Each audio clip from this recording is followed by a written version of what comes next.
11वें अध्याय का महात्म्य। श्रीमद् भगवत गीता। श्री नारायण जी ने कहा, हे लक्ष्मी जी, अब 11वें अध्याय का महात्म्य सुने। तुंगभद्र नाम का एक नगर था जिसके राजा का नाम सुखानंद था।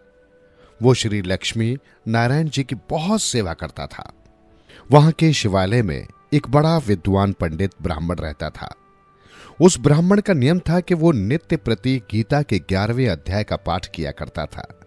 राजा भी वहां नित्य लक्ष्मी नारायण जी की सेवा किया करता था और पाठ भी नित्य श्रवण करता था। ऐसे ही सेवा करते करते बहुत समय व्यतीत हो गया। एक दिन राजा मंदिर से घर को जा रहा था। उस दिन बहुत देशांतर फिरते फिरते अतीत उस नगर में आए। अतीतों ने राजा से कोई जगह मांगी। कहा, हे राजन, हम कई दिन रहेंगे, हमें जगह दीजिए। राजा ने बड़ी हवेली खुलवा दी, वहीं अतीत रहे। राजा ने सीधा भिजवा दिया। खा पीकर अतीत बड़े प्रसन्न हुए। प्रातःकाल राजा उनके दर्शन को गए। राजा का पुत्र भी उनके साथ था। कई मित्र साथ थे। राजा हवेली में आया। तब जो महंत था वो राजा के साथ बातचीत करने लगा और राजा का पुत्र खेलने लगा। वहां एक प्रेत रहता था। उस प्रेत ने राजा के पुत्र को मार डाला। नौकरों ने राजा को खबर की, हे राजा जी, कुंवर को प्रेत ने मार डाला है। राजा यद्यपि प्रभु सेवा करता था, कथा श्रवण करता था, परंतु पुत्र के मुंह से राजा के मन में दुर्बुद्धि आ गई। राजा बोला, हे संत जी, आपके दर्शन का मुझको अच्छा फल मिला है। एक पुत्र था, सो भी प्रेत ने मार डाला। तब ब्राह्मण ने कहा, हे राजा, चलो देखे कहां है तेरा पुत्र। राजा, ब्राह्मण, महंत सभी वहां आए जहां राजकुमार मरा पड़ा था।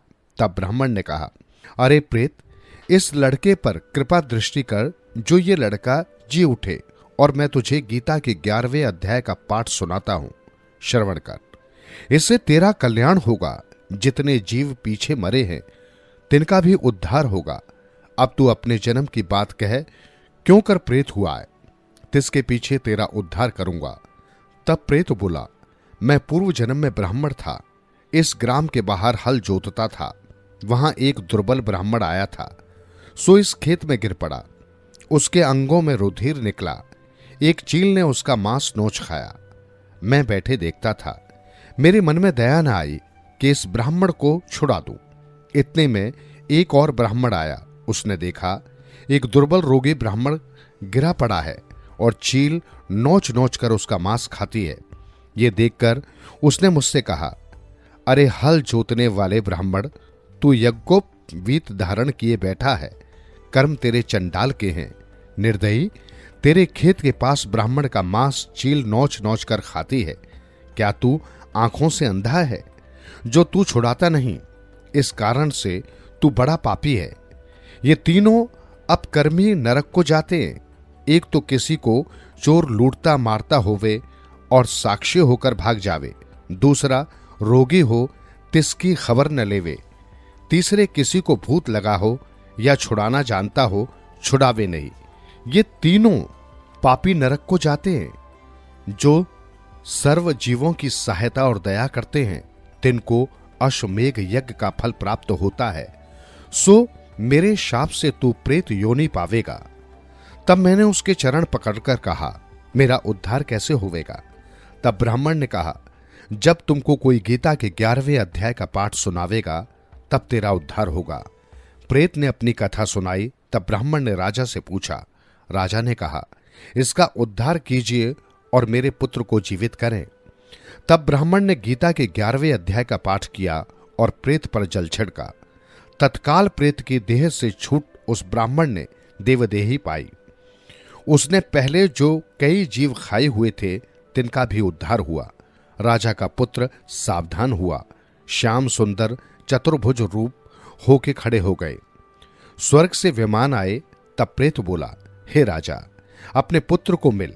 जब वो मिलने लगा तब प्रेत पुनः बोला, हे राजा, जिसके कुल में एक वैष्णव होवे उसके कई कुलों का उद्धार होता है।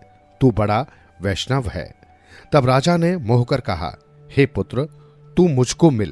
पुत्र बोला, पुत्र तू किसको कहता है? मैं कई बार तेरा पुत्र हुआ, कई बार तेरा पिता।